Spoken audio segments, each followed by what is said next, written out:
सभी को praise lord बोलूँगा और I would really say thank you to brother and everybody like who is I was listening to the testimony of Dr. Sachin and the performance which was happening here.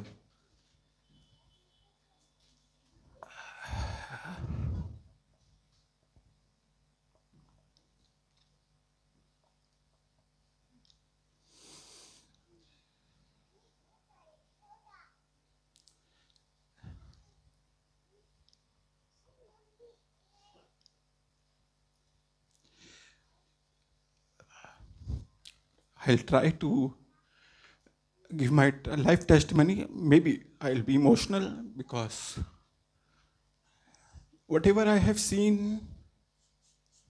in my journey of my life,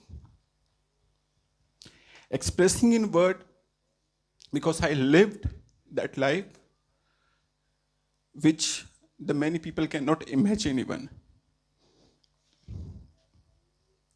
Yes, I will also start my journey like how and where I born.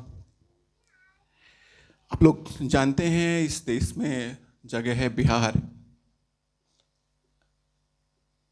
Bihar में एक जिला है गया, सुना होगा इसका नाम. मेरे फादर मदर फादर बहुत ज़्यादा एजुकेटेड नहीं, 10th स्टैंडर्ड में थे वो, और मदर बहुत ज़्यादा एजुकेटेड नहीं, क्योंकि आप जानते हैं बिहार के लिटरेसी के बारे में अभी भी. तो बहुत छोटी एज में उनकी शादी हो गई. My mother was I think 13 और फादर वॉज 16. 16 साल की उम्र में उनकी शादी हुई. और शादी के बाद मेरे ग्रैंड पेरेंट्स ने मेरे फादर मदर को बोला गया कि अब आपकी शादी हो गई है, अब आप अपना परिवार देखिए. और परिवार को देखने का मतलब था कि भैया आप अपनी वाइफ को यहाँ छोड़िए, क्योंकि हम लोग सब जानते हैं कि इंडिया का ट्रेडिशन क्या है. तो मेरी मदर वहाँ पे थी और मेरे फादर ने अपना 10th का एग्ज़ाम उसी साल दिया था, और वो 10th का एग्ज़ाम दे के वो दिल्ली आ गए. अब आप समझ सकते हैं कि ऐसा कुछ वो नहीं था कि बहुत ज़्यादा एजुकेटेड हैं या कुछ हैं. सर की जितनी एज बताई उतने मेरे फादर की एज है. वो यहाँ आए, कुछ लोग शायद जानते होंगे, उनके पास कुछ नहीं था, तो वो यहाँ आए. कहीं पे शायद सिक्योरिटी की जॉब मिली या कहीं पर ऐसी जगहों पर जहाँ पे आप स्टील्स के काम होते हैं, जहाँ पे पूरा हैवी वो चलता है, उस टाइप का था. और वो अपना काम किसी तरीके से कर, क्योंकि उनके पास सर्टिफिकेट भी नहीं थे. मेरे मामा ने जो है उनसे बोला कि आप अपना सर्टिफिकेट दे दीजिए मुझे, मैं आपकी जॉब लगवा दूंगा. लेकिन उस पे उन्होंने जॉब नहीं लगवाई, उन्होंने उसको किसी को दिया और उसके ऊपर में उन्होंने लोन ले लिया, जो आज तक मेरे फादर को कभी भी वो सर्टिफिकेट्स नहीं मिले. लेकिन हाँ, वो एग्ज़ाम पास हो चुके थे, और एग्ज़ाम जब वो पास हुए तो उसी समय पे इस दुनिया के अंदर में मैं भी आ गया. आप इमेजिन कर सकते हैं एक 16-17 साल के इंसान का फादर बनना. He became a father at the age of 17 and my mother was only 14.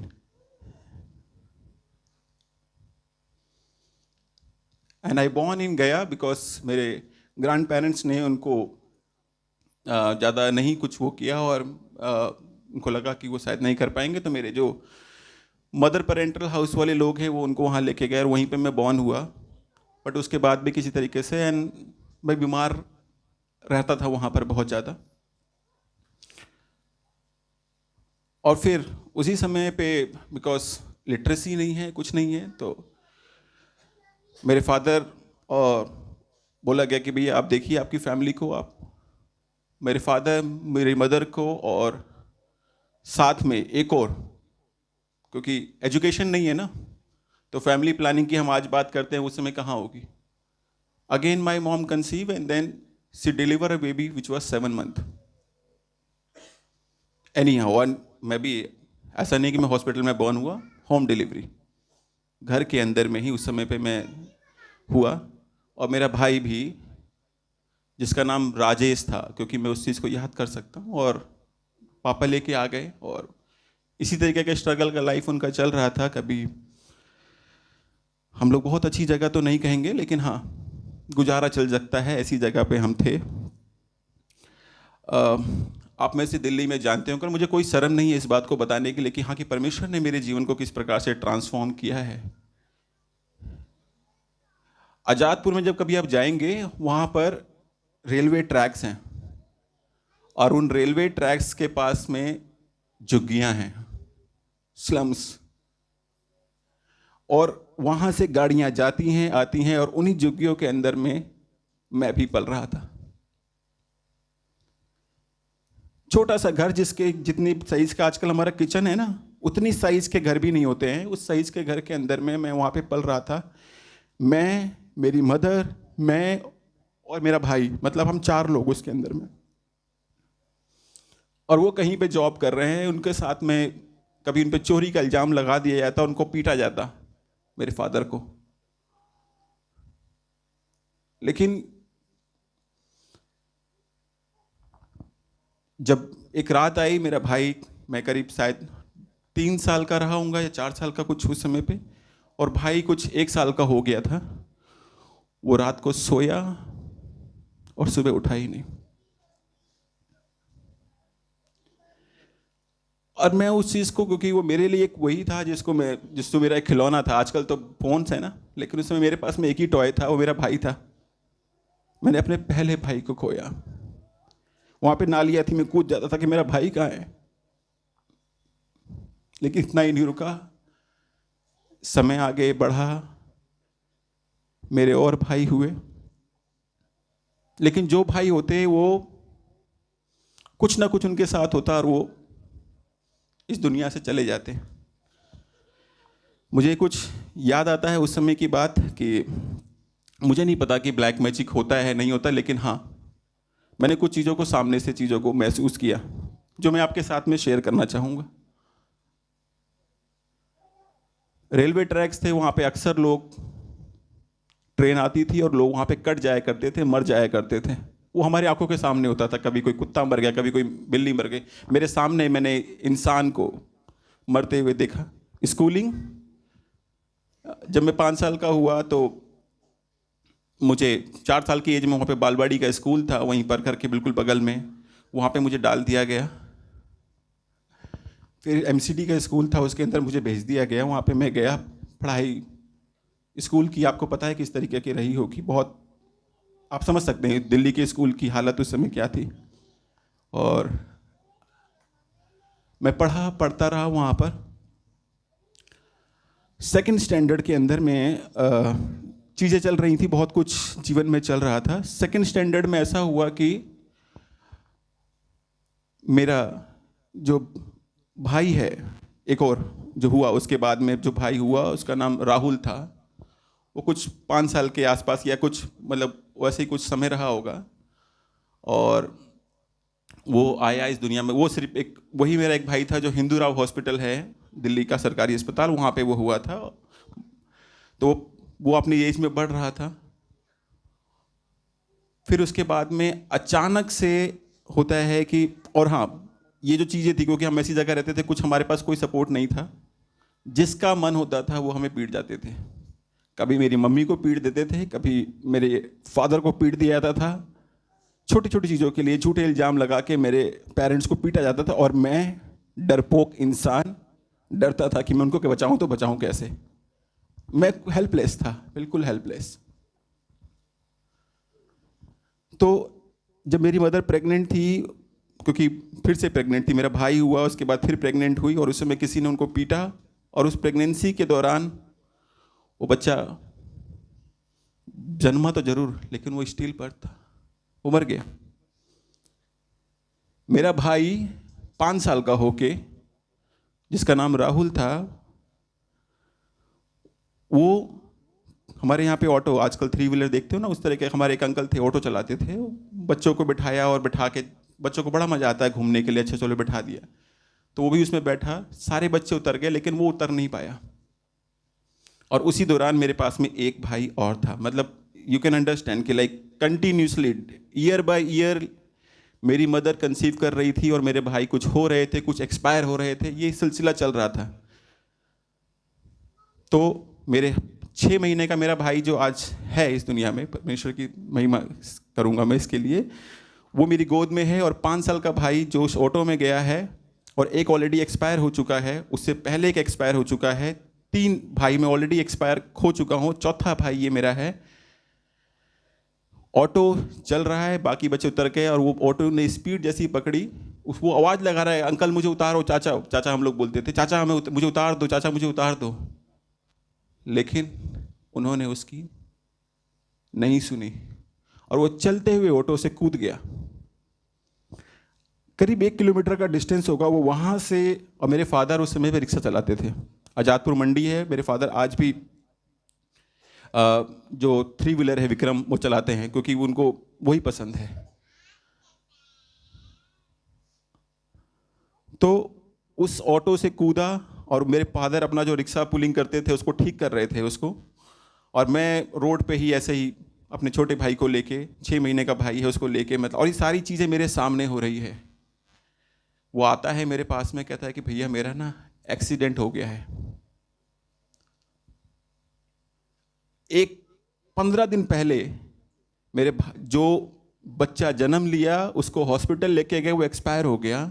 15 दिन के जस्ट बाद में ये भाई मेरे पास आता है कि मेरा एक्सीडेंट हो गया भैया, और मैं जाके अपने पापा को बताता हूँ कि पापा राहुल है ना उसका एक्सीडेंट हो गया है।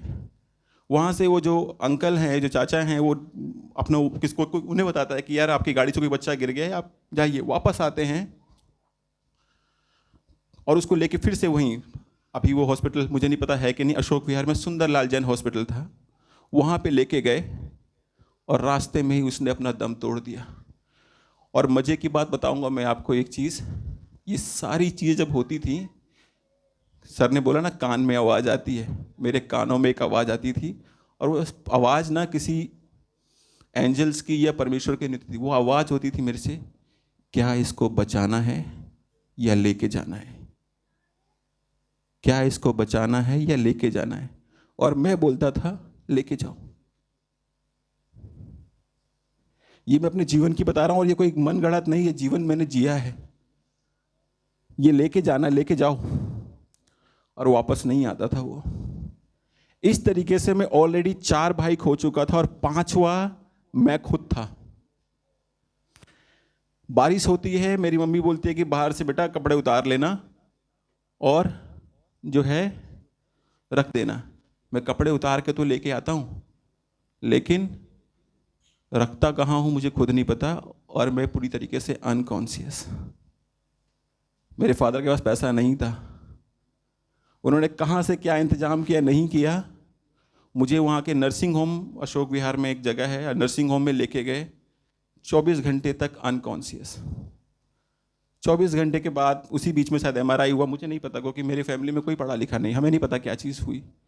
24 घंटे के बाद में अद्भुत रीति से मेरी आँख खुलती है, खुदा की कुछ मर्जी रही होगी सच में, मेरी आँख खुलती है और मैं बच जाता हूँ। लेकिन वो जो सफ़र था, वो पेनफुल सफ़र था, बहुत बुरा। मेरे पूरे शरीर में पेन, अकड़न जकड़न, बहुत ज़्यादा पेन, अलग तरीके का वो सफ़र था मेरा।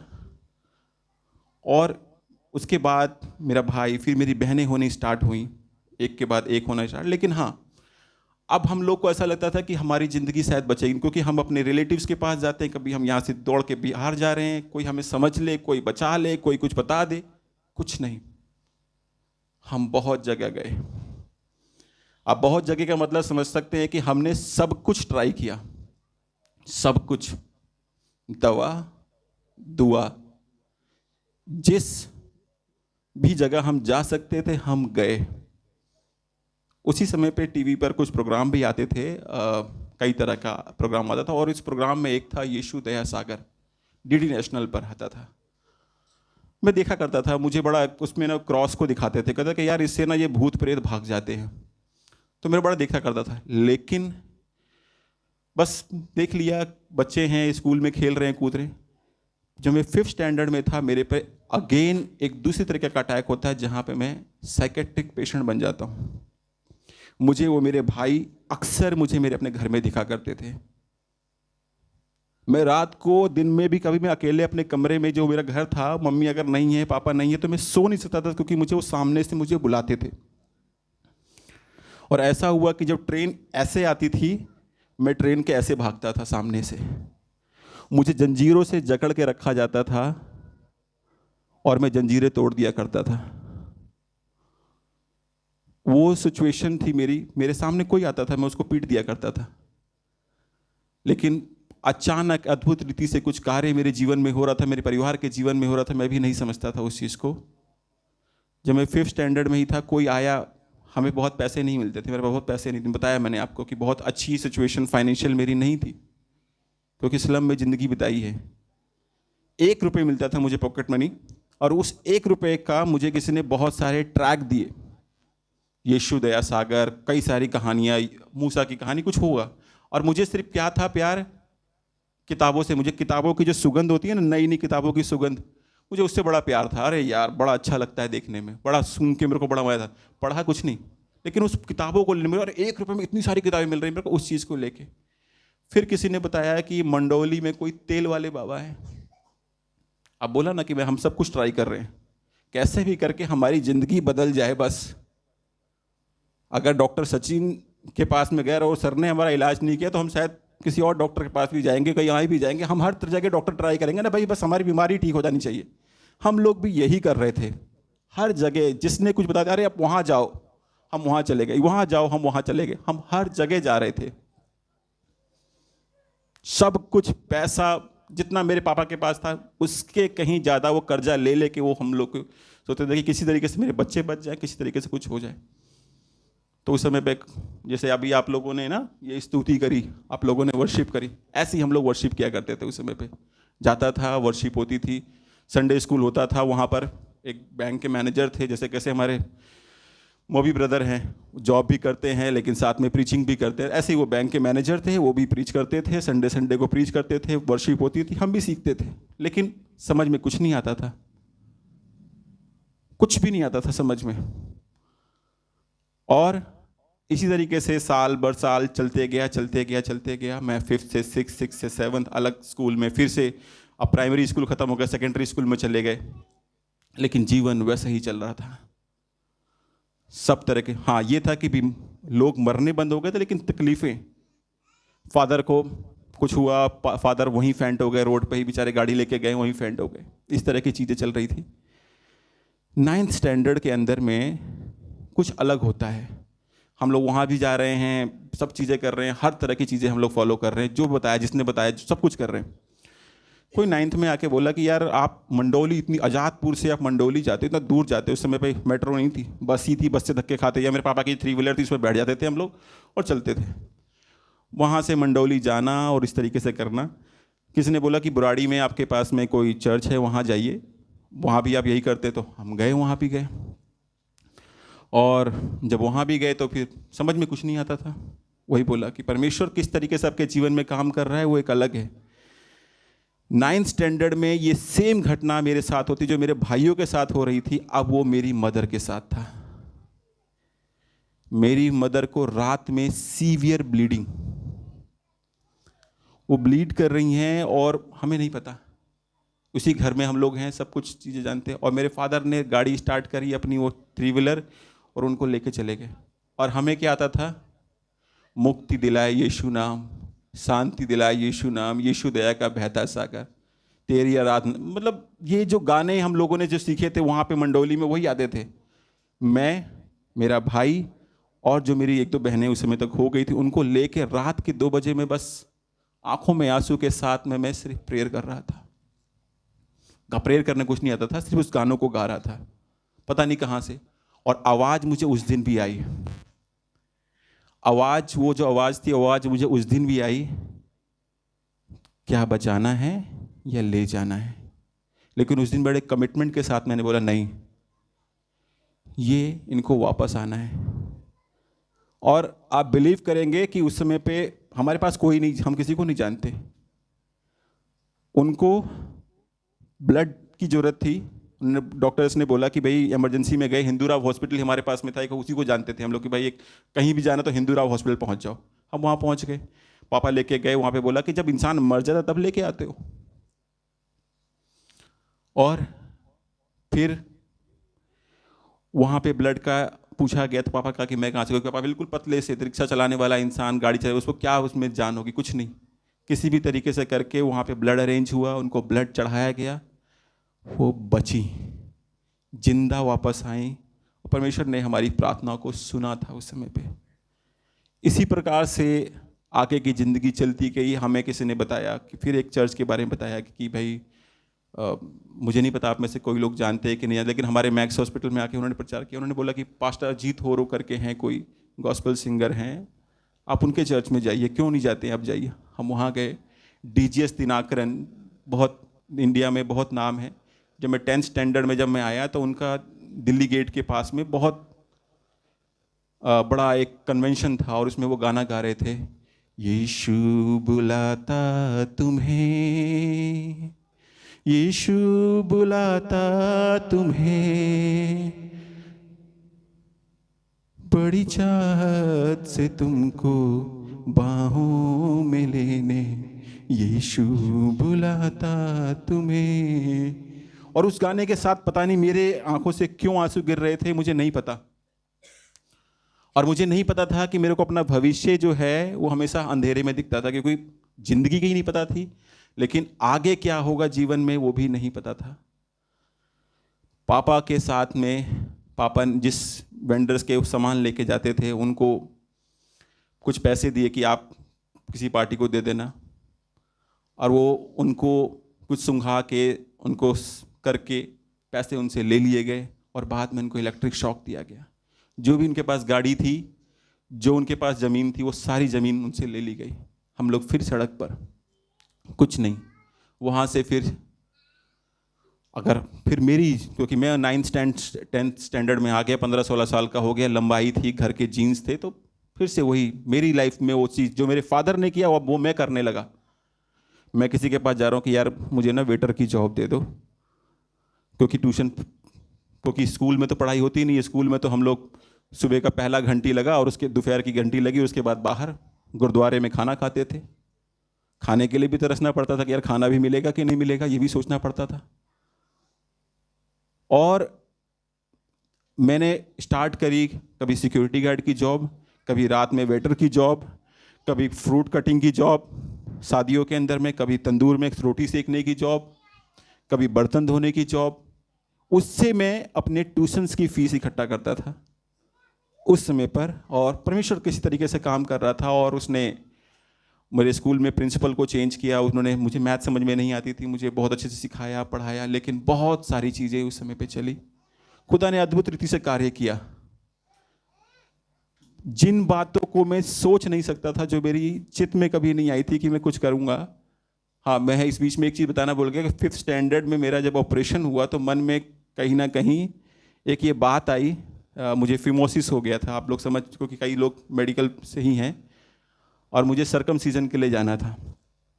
मैं डर गया। पहली बार ऑपरेशन पोस्टपोन्ड हुआ क्योंकि मुझे छींक आ गई। दूसरी बार डर गया तो मैं सर्जन को बोला कि सर मुझे आपकी तरह बनना है। पता नहीं खुदा ने, उन्होंने बोला कि भाई मेरी तरह मत बनना, ये जो नर्सें हैं ना बड़ी परेशान करती हैं। उस समय की मेरे को बात याद है। पता नहीं खुदा कुछ काम कर रहा होगा उस समय पे। और इस तरीके से मैं फिर 10th फिर 12th, कहीं दूर दूर तक नर्सिंग कैसे होगी नहीं होगी नहीं पता था, या इस लाइन में कैसे आएंगे नहीं पता था। 12वीं के बाद में दिल्ली यूनिवर्सिटी में सत्यवती, क्योंकि वहीं पर सत्यवती कॉलेज में एडमिशन मिल गया। अद्भुत रीति से खुदा ने काम किया। मेरे चर्च के अंदर में अनाउंसमेंट हुआ कि हम एक एनजीओ है बैतसैदा चैरिटेबल एंडेवर्स, ने बोला कि भाई हम ना कुछ बच्चों को स्कॉलरशिप देना चाहते हैं पूरे इंडिया के अंदर में। बस नाम ऐसे ही दे दिया। खुदा ने अद्भुत रीति से काम किया। अचानक से उस पूरे इंडिया के 7 लोगों में से एक नाम मेरा था कि राजू पांडे जी आपको भी नर्सिंग करने के लिए स्कॉलरशिप मिलती है। जीएनएम मेरा हुआ, अच्छी जगह से मेरे को खुदा ने कराया, नहीं सोचा था। पोस्ट बीएससी कर पाया। सिर्फ सामने एक चीज़ रखी, जीवन में बहुत सारी कठिनाइयाँ आई, नहीं समझ में आता था, लेकिन हाँ डे बाय डे चीज़ें होती चली गई। कैसे हुई नहीं पता। और सबसे बड़ी चीज़, हाँ, जो आज हमने बोला ना कि आज का दिन यहोवा ने बनाया है, आज हमने वर्शिप में भी गाया, हम इसमें आनंदित हैं। और हमारे पास अभी साल में ये बोला ना कि कितने दिन होते हैं साल में? 365, और अगर लीप ईयर हो तो 366। और हम डरते हैं, मैं बहुत डरता हूँ, अभी भी डरता हूँ, लेकिन अभी एक आश्वासन है, पहले भी बहुत डरता था। लेकिन उस डर के लिए ना खुदा ने एक बड़ी अच्छी बात बोली, मत डर, मत डर और यहाँ वहाँ मत ताक, मैं तेरे साथ हूँ। 366 टाइम, यानी कि उसने एक बार एक्स्ट्रा बोला है। मतलब 3 साल में भी, अगर 4 साल में एक बार 366 आता है, हर साल के लिए उसने हमें हर दिन के लिए बोला है, मत डर क्योंकि मैं तेरे साथ हूँ। और एक ही चीज़ को बोलता हूँ कि भाई वो वही खुदा है जो कौओं को भी खाना खिलाता है, पत्तों को भी वो रंग देता है, तो हमारे लिए क्यों कर ना करेगा। और सबसे अच्छी चीज़ जो इस साल मेरे जीवन में कार्य किया, पिछले साल, जैसा कि सर ने बताया कि वो फेम, वो सारी चीज़ें हमारे जीवन में भी आती हैं। खुदा ने मेरे जीवन में यहाँ से लेके गया, परमेश्वर पटना लेके गया, एक अलग रीति से लेके गया वहाँ पर। और वहाँ जाके खुदा ने पूरी, मतलब ऐसा लगता था कि पटना बिहार के अंदर में एक ही नाम है, वो है राजू पांडे। मेरा अपना जगह था, मैं इसलिए नेटिव के चक्कर में गया। वहाँ पे जितना कुछ कर सकते थे, मतलब जो कुछ, मैं अगर मिट्टी को हाथ लगाऊं तो वो सोना बनता था। नाम वहाँ पर इतना, हर चीज़ अच्छे से अच्छा। लेकिन मेरे वहीं के चर्च में जहाँ मैं आता था, बैप्टिस्ट यूनियन चर्च था, वहाँ पे एक बच्ची ने आके बोला कि अपनी गवाही में, जो कल्पनाएं मैं तेरे लिए करता हूँ वो हानि की नहीं परंतु लाभ की है, जो कि यिर्मयाह 29:11 में लिखा गया। उस गवाही ने मुझे इतना छुआ, मैं अपने ऑफिस में, मुझे एक ऑफिस दिया हुआ था, उस ऑफिस में सुबह आके मैं मतलब घुटने टेक के मैं इस प्रार्थना को, और मुझे नहीं पता था मैं क्यों कर रहा हूँ, लेकिन खुदा ने बहुत अलग रीति से, मुझे नहीं पता था कि खुदा मेरे लिए यहाँ के लिए प्लान कर रहा है, मुझे नहीं पता था। इसी जगह को मैं मैक साकेत से ही गया था, और यहाँ पे वापस आना मुझे नहीं पता था कि एक चीज़ इस प्रकार से। लेकिन परमेश्वर वो है जो आपके लिए अद्भुत रीति से कार्य करता है। और जो वचन लिखा गया है यिर्मयाह 29:11 के अंदर में, वो सच में बहुत पावरफुल है, क्योंकि हम डर सकते हैं, लेकिन जो खुदा ने वचन कहा है ना, और उसका वचन सच्चा है। हम झूठ बोल सकते हैं, हम इंसान झूठ बोल सकते हैं, लेकिन जो वचन में लिखा गया है कि अगर उसने कहा है कि मैं तुझे ना कभी त्यागूंगा ना कभी तुझे छोड़ूंगा, देख तेरा चित्र मैंने अपनी हथेलियों पर खोद के बना के रखा हुआ है, ताकि तेरी सहरपना मेरे सम्मुख हमेशा बनी रहे। तो ये खुदा है जो हमेशा हमें, सर ने बताया ना कि मेरे जैसा कोई, खुदा ने हमें अपने स्वरूप में बनाया है, अपने जैसा बनाया है। उसने हमसे बहुत प्यार किया है, और मैं जिन बातों को सोच नहीं सकता था परमेश्वर ने मेरे जीवन में किया, तो आपके जीवन में क्यों करना करेगा। क्योंकि वो सबसे, वो टिड्डियों से, चींटियों से, गोरैयों से, पक्षियों से जब सबसे इतना प्यार करता है, तो उसने जिसने हमें बनाया है, अपने स्वरूप में बनाया, तो हमसे क्यों करना करेगा। तो इतना ही मैं कहूँगा कि जिस प्रकार से परमेश्वर ने मेरे जीवन में कार्य किया है, मैं कभी भी इस चीज़ को नहीं भूल सकता। आज भी मेरा घर वहाँ है, लेकिन हाँ, परमेश्वर ने हमें बढ़ाया, हमें अलग जगह पे।